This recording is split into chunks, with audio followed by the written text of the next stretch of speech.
Strategic Coach is the ultimate destination for successful, talented, and ambitious entrepreneurs looking to accelerate their success and transform their lives. Take the next step at strategiccoach.com.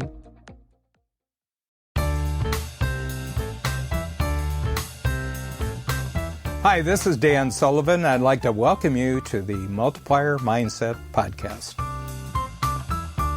On today's episode of Multiplier Mindset, it's a real treat to have Krista Clive-Smith. And Krista tells her story of being a competitive figure skater and having her whole early life tied up with that. And I've met 3 or 4 of them in my life.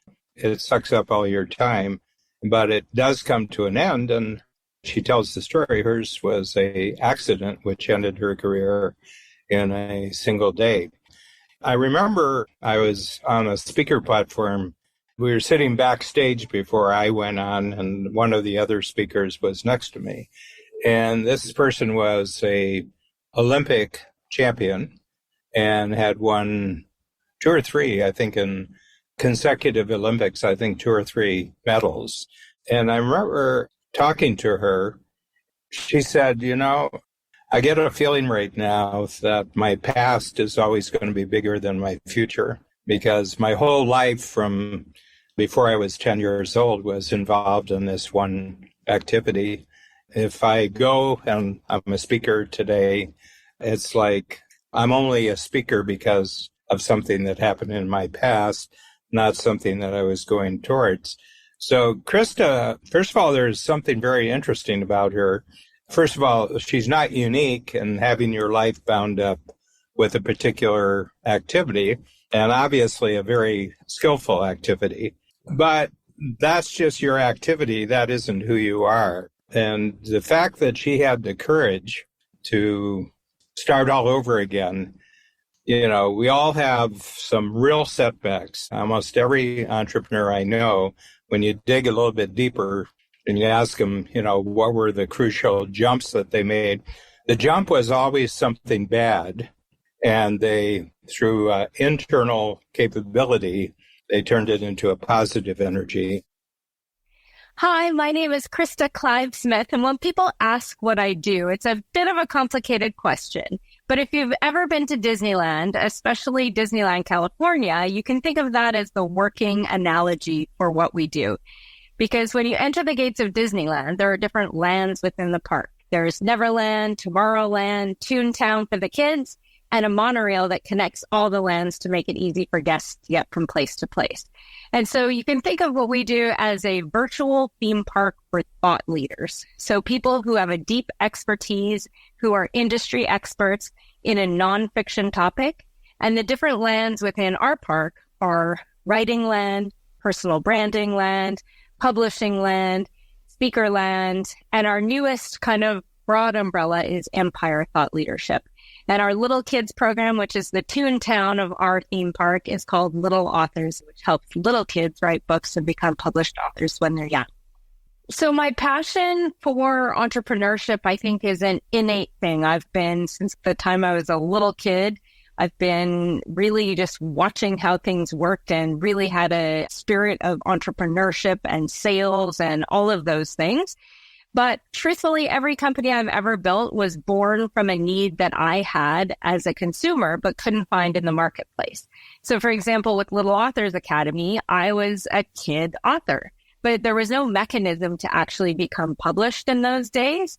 And so I just filed that away in the memory bank. And lo and behold, when it came back time to start business building, there still was no mechanism. And so my belief is always, if there's something that I can see where there's a gap, it's my job to build it. Personal branding, the model that I've built, was born from my 19 years being a competitive figure skater, and I got injured in a career-ending injury instantly, and my entire glass globe of my identity was so wrapped up in what I did versus finding value in who I was, that led to that. Publishing was when I went to publish my book, I couldn't find the publisher I wanted, so I became it, and so on and so on and so on. So here we are today. And I do think it isn't just an athlete whose identity is wrapped up. Even as business owners and entrepreneurs, we really deeply identify with our role as a business owner or wherever we sit on an org chart. Sometimes you see it with parents who put their kids on a pedestal. If you take the old school model of an org chart with the brand at the top and the people at the bottom, and the people are promoting the brand their whole lives or the identity, then you find that whenever that goes away, there's no chess move left on the board of life. And so my model takes it and flips it, and it puts you at the top as the personal brand and your identity on who you are. But then what you do is underneath with an arrow through the middle that sort of symbolizes your evolution. So that if, like, my first job in life as a skater goes away, you can not just evolve and use that as a jumping off point, but you can actually use the credibility and the equity you've built in your personal brand to then pay it forward into the next thing, and the next thing. With the personal brand up at the top being based on who you are, it doesn't mean that your personal brand needs to be a public-facing personal brand. If you look at it purely from a model or a framework, that's where you'll start to see the magic come in. So if the personal brand is here, the arrow is here, and then you imagine bubbles underneath, which one of the bubbles may be a company that has its own org chart below. So if you think of that with my first company, Organized for Life, and then everything that's come after that, each one of those things builds equity in the personal brand, which you then lend to the next venture. If you think of an Elon Musk or a Richard Branson or a serial entrepreneur, they're really leading with the personal brand, and then the businesses are the subs underneath. But then you start to see where other people are purely using their personal brand for influence within the company. And it's not really an external thing at all. That is just as powerful, but being at the helm of your company and taking the values of your human personal brand and infusing those into your leadership style is another way of putting your prints on things without necessarily having to put your face and name everywhere out in the marketplace. So luckily, with that arrow going through the middle, I've always believed. I heard Eckhart Tolle talk one time about everything in life is like soap bubbles. It's here, it's gone. It's here, then it's gone. And it's always moving in and out of form.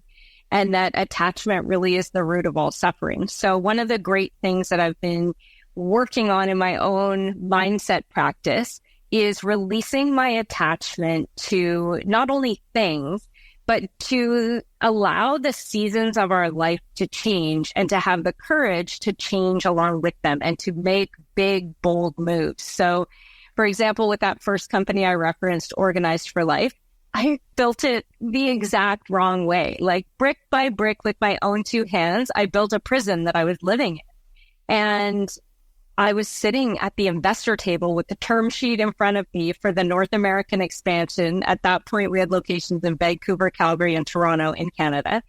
And I had the pen in hand, and I just realized if I sign this sheet of paper, I am selling my soul because I was already a prisoner of my own making. And so in that moment, having the courage in that bolt of clarity to just put the pen down on the unsigned sheet, slide it into the middle of the table, stand up and say, I'm out. And in that moment, I didn't know what I wanted to do. In fact, it was frighteningly similar to the day after my career-ending injury as a skater. I was once again completely lost. But I've started to, by this point, I was like, okay, I had muscle memory from the first time. What did I do to discover and create anew? So that then led to, in that moment, the one thing I knew, part of why I was a prisoner, is I was tied to a geography. I was a stay-at-home CEO. My highest value is freedom. So I really needed to be able to, as I, made the commitment December 31st, 2007, that I would never, ever again run a business that I couldn't operate from anywhere on the planet. So making a big, bold commitment like that, with Dan's 4 C's formula, and then having the courage to make every single day how can I build something, especially in those days? Going virtual in 2008 was not really a thing. It wasn't a very popular idea. And so the infrastructure wasn't then what it is now. And thank goodness when COVID hit, I mean, we were so well positioned, it was business as usual. But then in 2019, by this point, my husband and I, we'd had our daughter. She was 7 years old. And that next big commitment that was sort of part of that evolutionary growth was, I said to him, hey, I could see the seasons of our lives changing. You know, I knew we had this glorious window for our daughter from 7 years old until she hits high school to show her the world, teach her what it means to be a global citizen. And so I pitched the idea to sell off our lives in San Diego, all but some of our rental properties, and move to Africa for a year. And it took my husband's sales cycle. It's hilarious that I call it that, but it's the truth. His sales cycle for big things is like 3.5 months. On little things, it's like 2.5 weeks. And so I just continued planting seeds. And one day I'm brushing my teeth and he walks into the ensuite and he said, okay, I think we should do it. No, you've got to be serious if you're going to say that to me. Because if you're serious, I always believe, even before I knew of Dan's 4C formula, that once you make a commitment, I always take like one big, bold action step that just yanks the rug out from underneath me. And so as I'm brushing my teeth, I said, no, like, be sure. Because if you're serious, I'm going to sell my car today. He's like, yeah, I think so. So I literally finished brushing, took the car to the detailer, took it to CarMax, and before the end of the day, check in hand, and within 3 months, we were on an airplane. And that started our whole global journey. We actually don't have a literal primary residence anywhere in the world. We have a small storage unit in San Diego, but no, we split our time between South Africa, British Columbia, Canada, and San Diego. And those are our three main hubs. And then from there, we throw in other global adventures depending on what the year and what's happening and what's going on. And our daughter, I learned very quickly during COVID. I might be good at a few things, but homeschooling is not one of those things. And so we've been so blessed and fortunate to find 3 schools, one in each place, who allow us to kind of parachute in for her to go to school while we're there and then to leave to go on to the next, and report cards follow her, and the headmasters and principals of all the schools really believe in what we're doing, because when she does come in, it's a very different worldview that the kids who are around her are getting to experience. Because you can teach your kids a lot of things about diversity, about race. And I knew that I could say those words to her, or like when we came to Africa for the year, when we arrived, she was the only white kid in the 3rd grade. And to me, like, that is the life I want her to have. I want her to know what it feels like to be made fun of for having an accent that's different, for having all the things that she is so completely different and foreign to them. And that is such a beautiful thing, because up until that point, we lived this like resort style life in San Diego. And I felt like watching her greatest resilience training in life was riding the school bus. And I didn't want that I wanted more for her, for us, and for it all. I somewhat recently did my Strengths Finder, and my top 5 are strategic, achiever, competition, positivity, and learner. And so I really have realized that the combination of that, I love to learn. So I'm listening to audiobooks and everything I can get my hands on. And that always lights up my brain and kicks it into strategic gear, which then once I see the goal, I hit the achiever button, competition, the desire to have mastery and be the best, and then continuing to move forward with positivity through the resilience phase to cycle back to learner. So that definitely, learning and actively learning is an important piece. And I think honestly, like, part of it too is I look at the trends, not in industry. In fact, I rarely look in industry myself, other than when, Chat GPT or something like that shows up and completely changes the global marketplace. But I'm watching the trends and the patterns of what are people talking about, what are people doing, and where is the world going? And with a highly developed skill of pattern recognition, that really helps to chart my path so that I feel like I can, using a good Canadian hockey analogy, shoot the puck not to where the skater is, but where they're going to be, and keep us sort of always moving ahead and inspired and excited about what lays in the future. I think it is answering what I call the Krista's like 3 critical questions. So question number 1 is, what business do you want to be in? Question number 2 is, what life do you want to lead? And question number 3 is, who do you want to serve?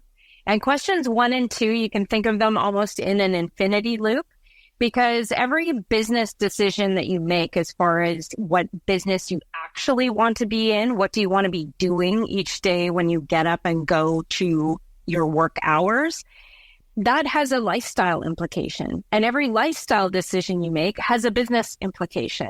And so getting those 2 in harmony and then being able to productize and monetize it in a way that serves that amazing ideal client. And I really believe that a person's ideal customer is a former version of themselves. And I think when you look at the seasons through which you've lived your life, you can find that when you tap into that as your ideal customer, you can help them uniquely in a way nobody else can.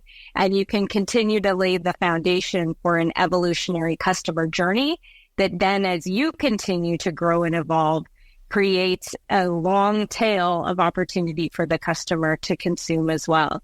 And I think just on that one, what business do you want to be in question? Like, for example, when I franchised Organized for Life, if someone would have said, and I interviewed 23 different franchisors before I franchised, never once did someone say, what business do you want to be in? Because I'd have said, building and growing the best organizing company on the planet. And what I realized in horror, like a week or a day later, after I had my, 1.5-inch thick franchise agreement, is that I was now in the business of selling franchises. I didn't want to be in that business ever. So just by choosing the wrong growth model, it put me in a situation that, I couldn't get out of besides, the Jerry Maguire moment, walk away. And starting with the life you want to lead first, this desire I've had for this gypsy, worldpreneur thing that we're doing, it's been a dream in my heart forever. I just didn't have the courage to listen and be honest with myself when I answered the question, what life do I want to lead? Because if I put that front and center, I would have built everything different the first time. But that's also the beauty of the journey, right? Is we're going to make so many mistakes along the way, and that's where all the magic is.